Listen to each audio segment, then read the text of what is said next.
थलापति विजय TV के सबुठारु बड़ दल भाव उभा होते भी गादी दखल पर अंक मिलूना।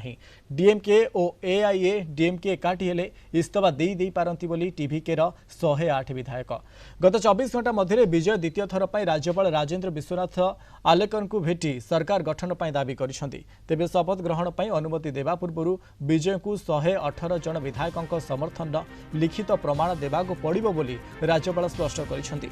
विजय टीवी के पाखरे मात्र 108 सीट अच्छी।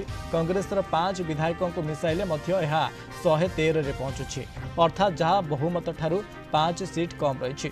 शेष खबर अनुसार विजय एबे टीटीवी दिनाकरण एएमएम के सह जोगाजोग करी गोटे विधायकों समर्थन हासिल करने को चेष्टा करुछंती।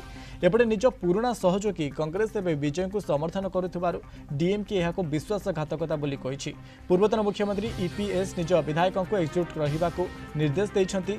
एआईडीएमके एबे वेट एंड वॉच नीति अपनाइछि। तेबे बीसीके और वामपंथी दल माने एपर्यंत विजय को समर्थन देबा पई कौनसी स्पष्ट निष्पत्ति नै नाहंती। एपटे हारिबा पर भी किंग मेकर होई पारंती स्टालिन।